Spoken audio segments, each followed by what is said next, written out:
Bom dia a todos, sejam bem-vindos a mais uma aula de História e na aula de hoje nós vamos fazer uma breve revisão sobre a crise do Segundo Reinado.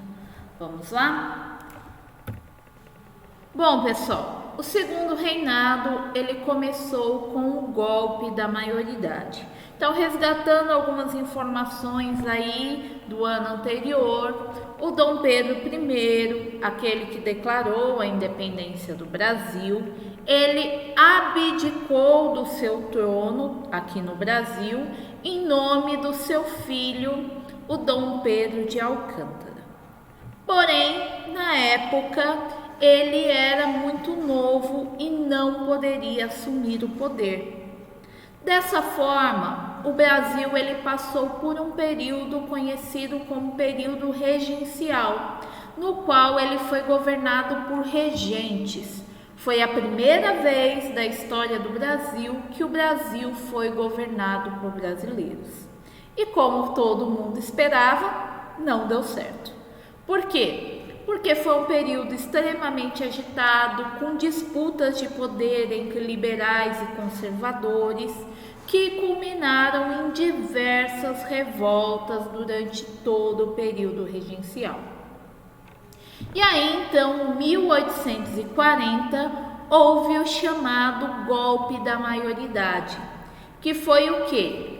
Foi um golpe para que Dom Pedro de Alcântara assumisse o governo brasileiro antes de completar 18 anos. Esse golpe ele foi apoiado pelo Partido Liberal, que tentava se manter no poder, e através desse golpe, Dom Pedro assumiu o governo do Brasil com apenas 14 anos de idade, ganhando o título então de Dom Pedro II, ok? Bom, gente, Dom Pedro II ele vai enfrentar diversos problemas durante o seu governo, durante todo o período do Segundo Reinado. Um desses problemas vai ser essa briga entre liberais e conservadores para tentar influenciar o governo brasileiro. Ele vai conseguir controlar esses dois grupos, porém, vários fatores vão acabar causando desgastes ao governo de Dom Pedro II. E um desses fatores é a questão abolicionista. O que vai acontecer, gente? Durante todo o governo de Dom Pedro II, a gente vai ter uma pressão muito grande da Inglaterra para a abolição da escravatura no Brasil. Já havia uma proposta e um acordo inicial do Brasil com os ingleses de que o Brasil faria essa abolição, porém o Brasil estava enrolando e a Inglaterra então começa a pressionar o governo brasileiro, estipulando leis que colocava fim no tráfico negreiro. Então a Inglaterra estipulou uma lei, que é a Lei Bill Aberdeen, no qual ela fundaria qualquer navio negreiro que saísse do continente africano e viesse para o Brasil. Então, havia uma pressão muito grande dos ingleses. Em contrapartida, no Brasil, o Dom Pedro II ele sofria a pressão dos latifundiários que queriam manter a escravidão. Então, eles questionavam quem vai pagar o nosso prejuízo porque compramos os escravos.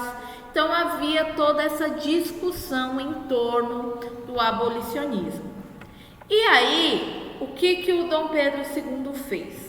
Ele começou a estabelecer uma série de leis que dava a entender que o Brasil estava caminhando para o fim da escravidão. Mas, para manter o apoio dos latifundiários, ele não abolia de fato a escravidão no Brasil. Até que chegou um momento em que não havia outra escapatória e a princesa Isabel, filha de Dom Pedro II, assinou a Lei Áurea, que pôs fim à escravidão no Brasil. E aí, quando ela assina a Lei Áurea, o Dom Pedro II ele perde completamente o apoio dos latifundiários que queriam manter a escravidão. Bom, gente, nós temos também a imigração no Brasil, que acabou influenciando no enfraquecimento do Segundo Reinado. Por quê? Porque os imigrantes que vieram para o Brasil substituir a mão de obra escrava, eles vieram com uma série de ideias que já circulavam à Europa, como, por exemplo, as ideias anarquistas, as ideias comunistas e ideias aí de que uma monarquia seria um atraso para a sociedade. Então eles trouxeram para o Brasil também ideias republicanas que foram crescendo e tomando forma no território brasileiro. Bom, gente, um outro ponto decisivo foi a questão religiosa.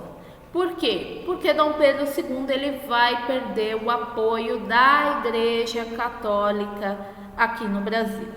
Então, o que acontece? O Brasil ele sempre teve um sistema religioso conhecido como padroado, que possibilitava que o imperador tivesse controle sobre os assuntos religiosos. Então, o governo ele interferia em assuntos religiosos, nomeando bispos, entre outros cargos. E aí, o que acontece?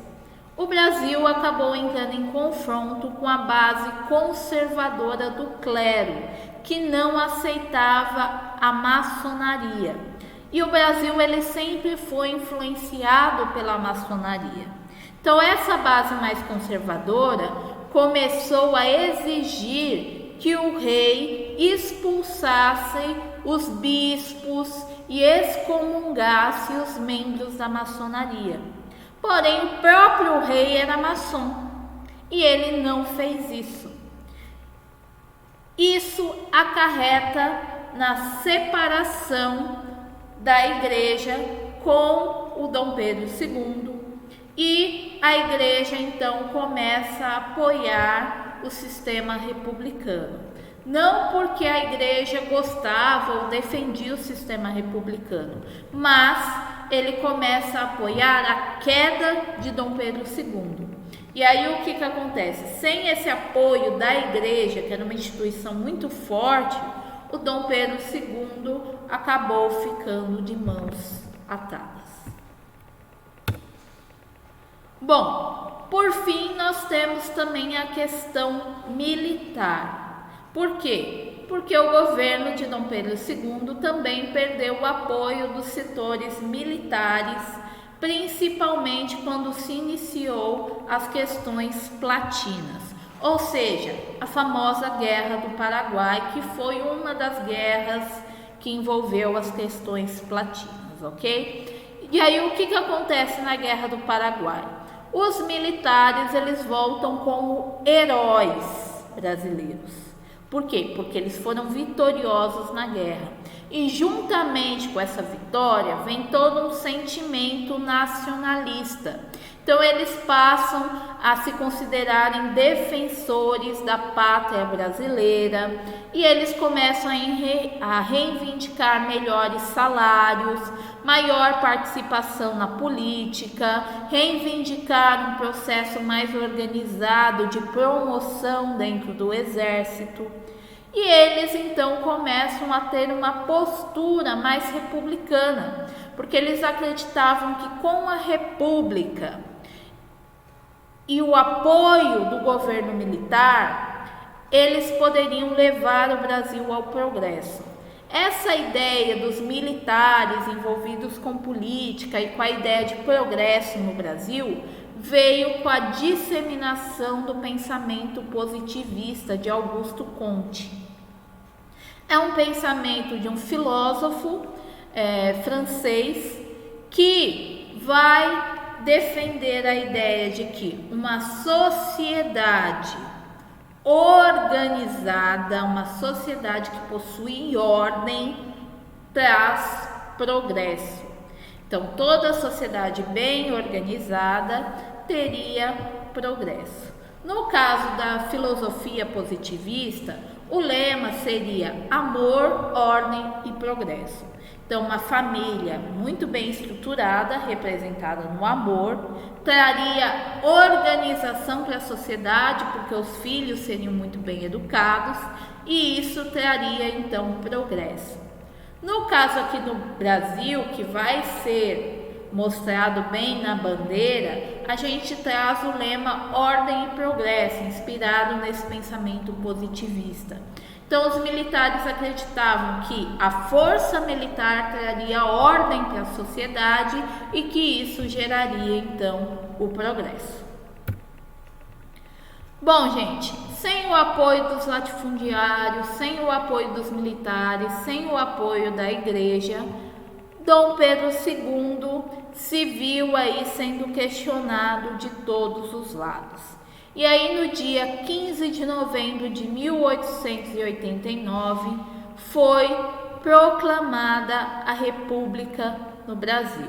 Então, foi organizada uma conspiração contra a monarquia, com o apoio dos militares, sob a liderança do Marechal Deodoro da Fonseca, que vai ser aí considerado um dos líderes que vai derrubar o gabinete ministerial e tirar Dom Pedro II do poder, tá? Por fim, a família imperial foi expulsa do Brasil e, querendo ou não, surpresos ou não, o último feito da família real no Brasil foi dar uma mega festa antes deles serem convidados a se retirar do território. Então, eles gastaram praticamente todas as economias que restavam aqui do território brasileiro e fizeram uma mega festa antes de irem embora.